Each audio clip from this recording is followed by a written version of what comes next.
Welcome to my YouTube channel. My name is Dr. Khadija Mbeneka Ali Basambe. I'm here once more to do a video that is totally different from what I always do. So today I'm going to speak about a personal experience that I went through. I just got married, so I had to go through the HIV testing protocols, and I realized so many gaps in those protocols that I decided to do a video to educate the masses about this. So, and I'm going to focus more on HIV testing and Nikkah. Nikkah is Islamic marriages, but this knowledge will apply to everybody, whether it's dating, whether it's moving in, whether it's post-traditional marriage and you want to move in, then this applies to you. So my experience was that I am a medical doctor, so I have the knowledge on HIV testing and intimacy. So before I got married, I was very key and I was very adamant on doing the test appropriately as per protocol. That is, if you're going to do the rapid test, and I'm going to go through the different protocols that we do a test and then we repeat a test more than 90 days after that test, so that you can have a perfect conclusion on the test results of either parties. So when I was about to sign my marriage certificate, I was very, very surprised that the Qadi did not ask me for my HIV test and my partner's HIV test, and I was very shocked. And the Qadi is a personal friend, so I was able to ask him, why are you not asking me for this? And I know he's an intellectual, so I knew that he would have asked for it if it was part of his obligations.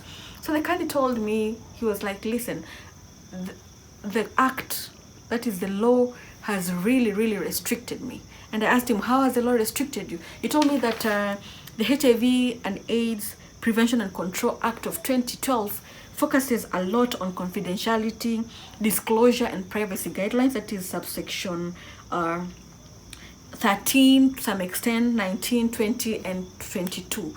So he told me, so his obligation right now, as per the current law, is to only ask the parties whether they know each other's HIV status, and that's it. So he has no obligation to want to go deeper to know what is your test results, what's your test results, what is your, have you been in any risky behaviors, etc. It is not his duty. That is left to the medical practitioners to do that during the counseling, the pre and post test counseling. So so I asked him, so what happens? So he told me that they normally ask the lady or the man whether they know each other's HIV testing. And I asked him, so do you go deeper and ask the lady whether she knows the protocols for testing, or do they just do a VCT test and they're satisfied with that a day before the wedding? And he told me he personally did not also know the protocols very well. And I was very shocked, because I wondered how many people have put their lives on the line. How many people have put their lives at risk because of lack of knowledge? And you know, with Islamic marriages, it's usually a quick, hardly any dating, so quick introduction, a month later, marriage is done. Okay, so most people don't have the luxury to even do these tests, and it's very worrying. And I've heard of experiences, I've heard of stories of people who have been infected in Nikkahs, and it's very unfortunate. So one thing you need to know about HIV testing is that there's something called the window period. So the window period is basically the period between acquisition of the virus and mounting sufficient antibodies in the body that can be tested through the HIV tests. Okay, so for the test that we know, the VCT test, ile ya kidole, it takes 90 days for antibodies to mount sufficiently to be tested. Okay, so for example, if you got the virus 1 month back and you get tested with a VCT test today, chances are that it will be negative, right? But you are still at a very high risk, you are still infected and at a very high risk of transmitting the virus to the other party. So people need to understand the different tests, and I'll begin with that VCT test. For the VCT test, it's usually a rapid antibody test. It takes 90 days for 99.97% of the population to mount sufficient antibodies that can be tested on that test. So if you know this is the test that you're going to use before your Nikkah, kindly give it 90 days and insist. You better postpone the wedding but insist on those 90 days. So do the test, and then after, just wait for like 90 or 91, 92 days, then repeat the test for conclusion, for good conclusion. And in those 90 days, you should not engage in any behavior, both of you, whether with each other or with other parties. So you must learn to protect yourselves. And I would always advise people, if you're going for this test, kindly go together. Get to see each other's results. Get the consent of the other party that I need to see your results. You need to see my results. So can we go in together? Because chances are somebody can also cheat. Somebody can go and get tested and lie to you that the results were negative, or, well, they were positive. Because the law is protective.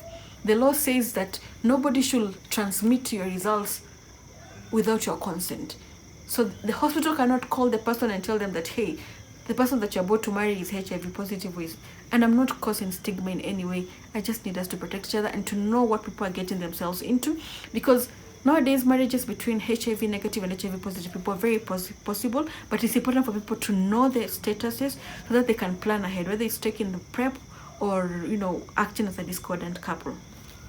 So the second type of results, there's a test, that we call the ELISA test. ELISA is still an antibody test. It has different generations. So generation 1, 2, 3, and there's a 4th generation right now. So this test, depending on the generation, they can test antibodies up to 90 days. But the 4th generation ELISA test, it combines both antigen. Antigen is a protein produced by the virus itself, and antibody test. So it has a combination of antigen and antibody test, and can detect a virus that has been in the body for up to 4 weeks. Okay. Then the mother of all tests is called the PCR. So PCR tests the DNA or the RNA of the virus itself. So it basically tests the virus viral load in the body. Okay. So this test can detect the virus itself after 10 days of exposure. So if you're in a hurry to get married, to do your Nikkah as per Sunnah, then you should do a PCR test. Okay, so these tests can be done 10 days, up to 10 days after exposure, or can be done up to, or even 2 weeks, you know. So you can do maybe just to save on cost, because this test is very expensive. It's like 12,000 shillings or 15,000 shillings, depending on the laboratory that you're going to do the testing in. So if you're in a hurry, you can do maybe a simple antibody test and then wait for 2 to 3 weeks, then do the PCR, which is expensive. So you'll need around 25 to 30,000 shillings for both of you. Do the PCR test for conclusion. So you'll know that in the last 2 weeks, this person has not had any virus exposure. So this information is very, very, very important, because I realize that many people who are elite and knowledgeable don't even have this information. So can you imagine what goes through maybe very young girls who are getting married, maybe 18, 19 years old, 20 years old, 21 years old. They don't know anything. And they tend to be restricted maybe by advices from aunties, advices from religious leaders that could be very prohibitive and very misleading. The other thing is that I think as religious leaders in this country, especially in the Islamic religion, need to take this thing up. They need to advise the congregants, tell them about the type of testing. If people have to do the VCT test, which is free, kindly postpone your wedding, postpone your Nikkah. It's never worth taking the risk. Postpone it. Wait for 90 days and repeat your tests. Okay? And insist on being in the same room where your partner is being tested. And if one party turns positive, not to worry. We're not going to cause stigma anymore in this country. We have to beat stigma. We have protective things that you need to know, like, for example, taking the PrEP medication, etc. So I hope this was helpful. Spread this word and don't forget to subscribe. Thank you very much.